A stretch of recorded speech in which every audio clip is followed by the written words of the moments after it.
sallallahu alayhi wa sallam. Lákọ̀ọ́kọ́ mo kí bàbá wa àgbà olówó orí wa Maulana Sheikh Mashood Ramadan Jibril Al-Amir Al-Ketuwi.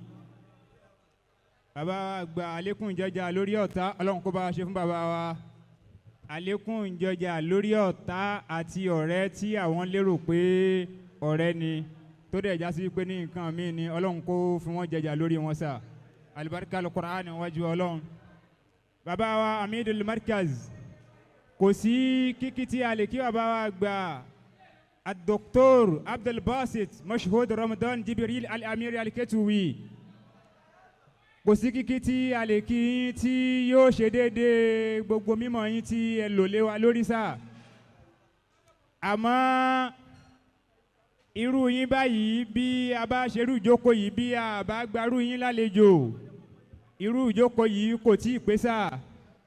Torí wípé anta qarra'u ẹni tó dá láhàn nìyí sà tí Ọlọ́wọ́n bá dẹ̀ ṣàlẹ́ṣà gangan. Ṣódẹ̀ rí ẹni tí wọ́n bá pè ní qarra'u yẹn innal qarra'a awla bil qarra'i. Ẹni tí wọ́n bá pè ní qarra'u yẹn irú wọn bẹ́ẹ̀ irú wọn náà ló tọ́ kéèyàn ó gbàlejò irú wọn. Bí àbá wa gbàlejò bàbá wa gba Amidul Markaz tálà àbá tún gbà lálejò lénìí. Bàbá wa gba Amidul Markaz min afdalil qira nínú ohun tó dẹ̀ tọ́ tó yẹ kí a fi kònà àlejò tí a bá fẹ́ gbà lálejò takdimul qira àfi ká fi omi tó tutù dáadáa ẹ dákun bá ń fi bọ́tù wọ̀tà síwájú bàbá wa kí wọ́n máa wò wájú báyìí. Omi tó bá tutù nílẹ̀ Yorùbá òun ni wọ́n ní ká fi ṣe kònà àlejò. Bàbá wa Amidul Markaz Ọlọ́run kó wọlá títútù omi Zamzami Ọlọ́run má jàyè yín ó dàrú sáà. Kò sí ohun tó jẹ́ orí bẹ́ẹ̀ ni pé aza zamanu bí gàrá ibi kan àmàlà nítorí wípé nílé ayé tá a wà lẹ́nìí ó ti kún kẹ́kẹ́ fún yín oríṣiríṣi nǹkan ìmọ̀ oríṣiríṣi là ń rí nínú ayé tá a wà lẹ́nìí. Kò dẹ̀ sí nǹkan tó jẹ́ kórí bẹ́ẹ̀ ni pé alẹ́ àwárù ẹni tí ó bá jẹ́ olójúkan èèyàn alẹ́ àwárù tó jẹ́ pé olójúkan èèyàn ni yẹ̀sùdù wáyẹ̀kúdù mẹ́lẹ́wù àwọn gangan ni wọ́n fi ń ṣe aṣíwájú lẹ́nìí níbi tí àwọn olójú méjì wà ń bẹ̀.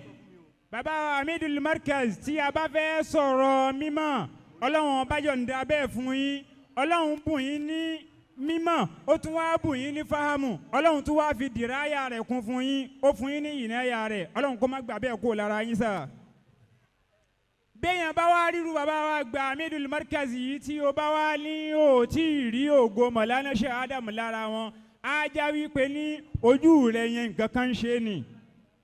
Béèyàn bá wá rí bàbá wa Amidul Markaz yìí kó wá sọ pé ó ríṣẹ́ tàná tí bàbá wa Sheikh Mashood Ramadan Jibril tí wọ́n ṣe lára bàbá wa gba Sheikh Adam tó bá wá rí lára bàbá wa gba Sheikh Abdul Basit lẹ́ni á já sí wípé ní ali armadu nìyẹn inna ali armada bẹ́ẹ̀yàn bá dẹ̀ jẹ́ni tójú ẹ̀ ń wò báyìí ali armadu ẹni tójú ẹ̀ ń wò báyìí nìyẹn la yufarriqu bayna aswada wa armada kò ní má yàtọ̀ láàrin ohun tó jẹ́ dúdú àti ohun tó jẹ́ funfun kéèyàn wá rí bàbá wa báyìí kó má wàá rí ní ògo Ọlọ́run kéèyàn rí bàbá wa Amidul Markaz báyìí kó má wàá rí ní ìyọ́nú Ọlọ́run kéèyàn wá rí yín báyìí kó má wàá rí ní iṣẹ́ tàná pé èrè kídímọ́ lélẹ́yìí irú ẹni bẹ́ẹ̀ alẹ́ àrùmọ́dù ni ojú ẹ̀ ń wò báyìí nìyẹn. Mo dẹ̀ sọ fúrú wọn sà pé àlẹ́ àṣà ìwọ tó o ti mọ̀ pé àṣà nìyẹn ẹni tí kì í ríran ní òru àlẹ́ àṣà ó kì í ríran lóru náà láàyè kàrújù ìsá àṣà kò yẹ kírú yín ó jáde nígbà tílẹ̀ bá ṣú. Àlẹ́ àṣà ó ti mọ̀ pé afọ́jú ni ẹ́ ojú ẹ̀yẹn ò kílẹ̀ dáadáa ò lè ríran lóru láyà kàrújù ìsá àṣà bílẹ̀ bá ti ṣú ṣólẹ́tọ̀ kírun yín ó jáde ni. Ohun tí mò ń sọ bẹ́ẹ̀ ni pé bí mímọ̀ bá fẹjú tán ìwọ tó mọ̀ pé mímọ̀ rẹ ò fẹ̀ tó bẹ́ẹ̀ ṣó yẹ kírun yín kó lè jáde bẹ́ẹ̀. Nínú àwọn tí wọ́n lè tukọ̀ mímọ̀ dógóńgó nígbà tí mímọ̀ bá fẹjú bàbá wa àgbà Amidul Markaz Ọlọ́run kà yín kúnnú wọn sà Ọlọ́run má yọ yín kó ń bẹ́ sà. La farqu bayna a'ma wal a'ma àgùnlà kò dẹ̀ sí yàtọ̀ láàrin afọ́jú tó ń lo ọ̀pá àti ẹni tó já sí wípé ní kì í ṣafọ́jú o àmọ́ aláìmọ̀kan ni kò sí yàtọ̀ nínú wọn sà. ìwọ tó onímọ̀ náà táwọn èèyàn ò ṣàǹfààní pẹ̀lú mímọ̀ rẹ tó ń fi mọ̀ rẹ darí irú yẹn náà ṣó o mọ̀ pé ìwọ àti afọ́jú tó ń lo ọ̀pá yẹn náà kò sí yàtọ̀ láàrin yín. bàbá wa gba Amidul Markaz ọlọ́run tó ṣe yín bó ti ṣe yín yẹn ọlọ́run má padà lẹ́yìn yín ṣá. àmín kò sí ohun tó jórí bẹ́ẹ̀ fún yín man takasal adaba zada béèyàn bá ti mú ẹ̀kọ́ ní èsè ń pa tiẹ̀ bọ́lọ́hún ṣe ṣe yín bẹ́ẹ̀ bá délé bàbá wa gba Amidul Markaz ní àárọ̀ wàá bá wọn pẹ̀lú mímọ̀ náà ni bó o bá débẹ̀ lọ́sàn-án wàá bá wọn pẹ̀lú mímọ̀ náà ni bó o bá tún débẹ̀ lálẹ́ wàá tún bá wọn pẹ̀lú mímọ̀ náà ni kò sí ohun tó jórí bẹ́ẹ̀ fàfọ́dìlù wúzádà ẹni tó ti mú ìmọ̀ ní èsè ń pa tiẹ̀ fàfọ́dìlù wúzádà mímọ̀ yẹn ó tún máa lékún náà ni ọlẹ́ ó máa lékún ni ìgbéga rẹ̀ yóò tún máa lékún sí náà ni ọlọ́run kó jẹ́ kẹ́ máa lékún sí nínú ọlá sáà.